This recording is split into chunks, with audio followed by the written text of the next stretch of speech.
اور اس بات سے حسن نے صرف ایک کاغذ کے ٹکڑے پہ حرمت منبر کو بچایا، عزت علی کو بچایا۔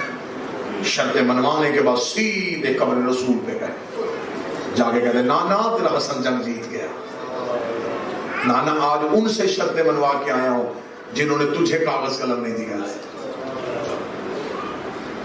وہاں سے اٹھ کے سیدھے آئے تربت سیدہ پہ، ماں کی قبر کی پائیں پہ بیٹھ کے کہتے اماں آج میں نے محمد کا بیٹا ہونے کا حق ادا کیا ہے، اماں آج میں محافظ شریعت بن کے شرطیں منوا کے آیا ہوں، لیکن اماں جتنی شرطیں میں نے سخت لکھوائی ہیں اماں مجھے یقین ہے اب یہ امت مجھے جینے نہیں دے گی، اماں مجھے بتا جب دنیا مجھے اجر رسالت دے دے تو میں نانے کے پہلو میں جاؤں یا تیرے پاس ہوں؟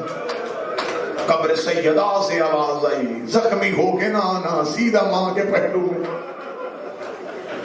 آج ہے اس مسموم امام کا جنازہ جس نے زندگی میں کسی کو کبھی کچھ کہا ہی نہیں۔ آج ہے حسین کے بھی امام کا جنازہ، آج ہے آل محمد کے گھر کے حسن کا جنازہ جس نے نبی کو ابو جہل کے طعنے سے بچایا تھا۔ سورہ کوثر کی عملی تفسیر کو حسن کہتے ہیں۔ کائنات کا پہلا جنازہ جو گھر سے نکلا ہے اور واپس گھر آیا، 28 سفر کی ڈھلتی ہوئی شام، جو پچھلی رات گزر گئی مل گئی زہر میرے مولا، جوتا نے زہر دی۔ امام حسن کی آواز نے بتا میں تیرا اچھا امام نہیں؟ اس نے کہا بے شک آپ امام برحق ہیں۔ امام نے فرمایا پھر میرا بیٹا یتیم کیوں کیا؟ گلیوں میں مدینے کی کبھی اس دیوار سے کبھی اس دیوار سے کبھی اس دیوار سے کبھی اس دیوار سے لگتے ہوئے جب آئے ہیں جناب فرما کے دروازے پہ، کتاب قدر کے دروازے میں بیٹھ کے امام حسن کی حالت کے بلا تشبیہ امامہ کھلا ہوا ہے، چہرے کی رنگت تبدیل ہو چکی ہے، دروازے پہ ہاتھ رکھے تھے قاسم کی ماں دروازہ کھول، جناب فرما نے دروازہ کھولا، گرتے ہوئے امام حسن کو ہاتھوں سے اٹھایا، لوگ کہتے مولا آپ کی یہ حالت کیسی ہوئی؟ فرمایا مجھے چھوڑ میرا قاسم جگا۔ ماں نے 3.5 سال کا قاسم بستر سے اٹھا کے مولا حسن کے سینے پہ لٹایا۔ جناب قاسم نے تڑپ کے کہا اماں تو نے مجھے گرم ریت پہ کیوں سلا دیا؟ ماں رو کے کہتی لال آنکھیں کھول، ریت نہیں باپ کا زخمی سینہ۔ 3.5 سال کے شہزادے قاسم نے بابے کی داڑھی چومی، رو کے کہا بابا تیرا سینہ اتنا گرم کیوں؟ فرمایا قاسم مجھ پہ سوال نہ کر، پھوپھی کے دروازے پہ جا کے اطلاع دے کہ بابے کو زہر مل گئی ہے۔ اب میں منبر پہ دعا کرنے لگا ہوں آمین کہنا، میرا اللہ کسی سوئی بہن کو بھائی کی موت کی اطلاع نہ ملے، بہنوں سے بھائیوں کی موت کی اطلاع برداشت نہیں ہوتی۔ جناب حسن نے کہا جا قاسم جا کے زینب عالیہ کو بتا کے آ۔ جناب قاسم کی آواز ہے بابا کیا بتاؤں گا؟ جناب قاسم کی عمر اتنی تھی جتنی کربلا میں حسین کی سکینہ کی تھی۔ مولا حسن نے کہا قاسم میرے قریب آ، جو ماتم کر سکتا ہے وہ کرنا۔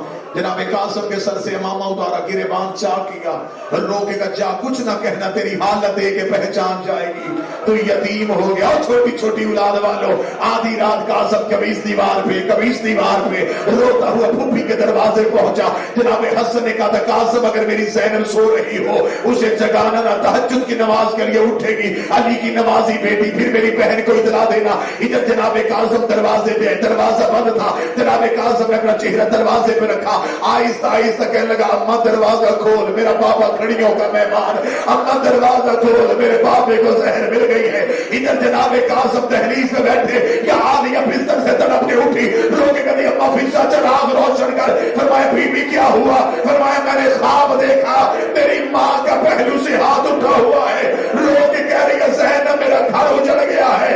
اماں فضا چراغ روشن کر، دروازہ کھول۔ ادھر جناب فضا نے دروازہ کھولا، جناب قاسم کی پیشانی تحریف میں ہے۔ فضا کی آواز ہے بچے ابھی تو سیدزادیاں اٹھی ہے، اگر کسی چیز کی ضرورت ہو فجر کی نماز کے بعد آنا۔ جناب قاسم کی آواز ہے اماں پہچان۔ فضا رو کے کہتی میرا امیر قاسم، رو کہتی امیر نہیں تیرا یتیم قاسم۔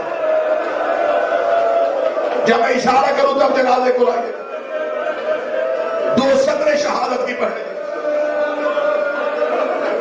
اللہ تمہارا یہ ماتم قبول کرے. محمد کی بیٹیاں تمہیں کسی کا محتاج کرے. جناب قاسم کے چہرے کی حالت دیکھی.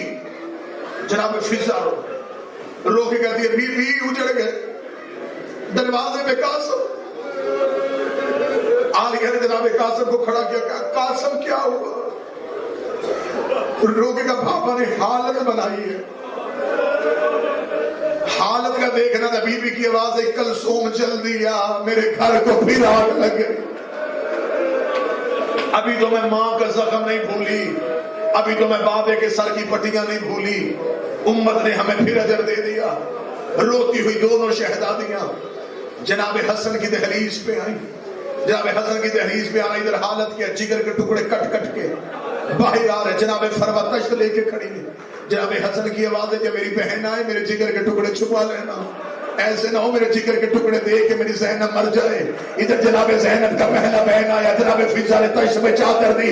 بی بی عالیہ کے کاندھے پہ ہاتھ آیا. آواز ہے چھپانا میں ہاتھوں پہ لینے آئی. اور میری 3 جمادی ثانی کو ماں کی وصیت تھی میرے حسن کے جگر کے ٹکڑے اٹھانا. آ گئی ساری اولاد, ساری اولاد اختتام میں لے کے آؤ. جناب حسن کی وصیت ساری اولاد. مولا حسین بلا تشبیہ ایک لمحے کے لیے جو تاریخ میں واقعہ لکھا. مولا حسین نے اپنے سینے کی ٹیک دے کے جناب حسین کو بٹھایا, حسن کو بٹھایا. جناب حسن بادشاہ کی آنکھیں بند آنکھوں میں کہا حسین جی مولا میری زینب کہاں ہے؟ مولا آپ کا دائیں ہاتھ پکڑ کے بیٹھے. میری کلثوم کہاں ہے؟ مولا بائیں ہاتھ پکڑ کے بیٹھے. مولا حسن ایک لمحے کے لیے آنکھیں کھول کر ہر کوئی آ گیا, کسی نے عباس کو نہیں بتایا. جناب فضا کی آواز ایک دروازے پہ کھڑا ہے, سر سے امامہ اترا ہے, کبھی دائیں جاتا ہے کبھی بائیں جاتا ہے. رو کے کہتا میں بھی زندہ رہا, حسن کو بھی زہر مل گیا. آواز آئی اما فضا عباس کو بلائیے. جناب فضا کی آواز آئی. مولا غازی سرکار حسن بلا رہے. مولا عباس حجرے میں آئے. علی کی بیٹیوں نے چادریں سہی. بہنوں کے بین غازی سے برداشت نہیں ہوتے تھے. مولا حسن کی وصیت سنا. حسین اپنا ہاتھ دے. جناب عباس کا ہاتھ لے کے حسین کی ہاتھ دے. لوگوں کہ حسین میرے بعد میرے عباس کا خیال رکھنا, یہ میری ماں کی دعا کا اثر ہے. میری ماں اس کے کرتے سی کے گئی تھی. حسین میں تجھے امام بن کے حکم دیتا ہوں, تو ہے بابے کے صبر کا وارث, یہ ہے بابے کے جلال کا وارث. اگر کبھی عباس جلال میں ہے اسے سمجھا لیا کرنا. جناب حسین نے عباس کو سینے سے لگایا. مولا حسن کی آواز آئی عباس اب اپنا دوسرا ہاتھ دے. عباس کا دوسرا ہاتھ لے کے حسن کی آنکھوں سے آنسو آئے. آواز آئی این زینب این کلثوم, کہاں ہے میری بہنیں؟ دونوں بہنوں کی چادروں کے پلو پکڑے عباس کے ہاتھ میں دیے. عباس کا دائیں ہاتھ اپنے سر پہ رکھا. روکے کا سامن دے, جب تک تیری زندگی ہے میری بہنوں کی چادر کوئی نہ دیکھ.